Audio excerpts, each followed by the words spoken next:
सर्व लाडक्या बहिणी ज्या बहिणींना अजूनही लाडकी बहिणींचे पैसे मिळालेले नाहीत, ज्या बहिणींची ई-के-वाय-सी राहिलेली आहे किंवा ज्या बहिणींनी के-वाय-सी पूर्ण केली तरीही खात्यात एकही रुपया जमा झालेला नाही, त्यांच्यासाठी आजची माहिती खूप महत्त्वाची ठरणार आहे. कारण तर पुन्हा एकदा सरकारकडून ई-के-वाय-सी संदर्भात मोठी हालचाल सुरू होण्याची शक्यता व्यक्त केली जात आहे आणि विशेष म्हणजे यावेळी प्रक्रिया अधिकपेक्षा वेगळी आणि सोपी असू शकते, अशी चर्चा सध्या सुरू आहे. म्हणजे आता फक्त मोबाईलवर ओ-टी-पी टाकून प्रक्रिया पूर्ण होणार नाही, तर महिलांना प्रत्यक्ष पडताळणीची सुविधा इथे उपलब्ध होऊ शकते. आणि आजच्या व्हिडिओमध्ये आपण जाणून घेणार आहोत की नवीन ई-के-वाय-सी प्रक्रिया कधी सुरू होऊ शकते, सरकारसमोर कोणते 3 पर्याय आहे आणि ज्या महिलांचे पैसे अडकलेले आहेत त्यांचं काय होणार आणि पुढे महिलांनी नेमकं काय करायचं आहे. नमस्कार, मी सदानंद मुंडे आणि आपण पाहत आहात गप्पा गोष्टी चॅनल. तर बहिणींनो, सर्वात आधी एक महत्त्वाची गोष्ट समजून घ्या. मागच्या काही महिन्यांपासून हजारो महिलांना एकच अडचण येत आहे. ई-के-वाय-सी बाकी आहे, व्हेरिफिकेशन पेंडिंग आहे आणि ॲप्लिकेशन अंडर रिव्ह्यू, अशा अनेक समस्या महिलांना दिसत आहे.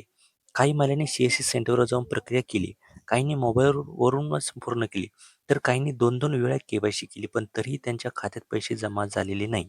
आता यामुळे अनेक महिलांमध्ये नाराजी वाढत चाललेली आहे.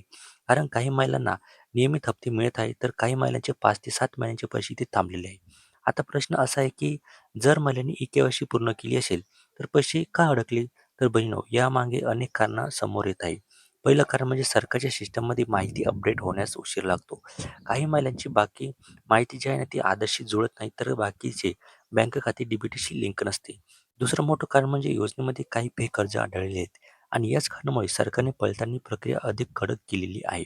तुम्हाला माहितीच असेल, काही ठिकाणी चुकीच्या पद्धतीने लाभ घेतल्याचं समोर आलेलं आहे आणि त्यामुळे आता सरकार प्रत्येक अर्ज पुन्हा तपासणं केलं जात आहे. आता इथे सर्वात मोठी अपडेट म्हणजे सरकार पुन्हा एकदा नवीन के-वाय-सी प्रक्रिया सुरू करण्याच्या तयारीत असल्याची चर्चा सध्या समोर आलेली आहे. विशेष म्हणजे यावेळी महिलांना 3 वेगवेगळे पर्याय इथे दिले जाऊ शकतात. पहिला पर्याय म्हणजे नवीन ऑनलाईन पोर्टल, म्हणजे तुम्ही तशी दुरुस्ती केली तसे तुमचं पुन्हा एकदा तुम्ही ऑनलाईनवर त्या वेबसाईटवर जाऊन तुम्ही के-वाय-सी करू शकता. दुसरा पर्याय म्हणजे तुमची अंगणवाडी सेविकांमार्फत सुद्धा इथे पडताळणी होऊ शकते. आणि तिसरी गोष्ट म्हणजे तुम्ही महिला आणि बालविकास विभागात जाऊन सुद्धा इथे के-वाय-सी करू शकता.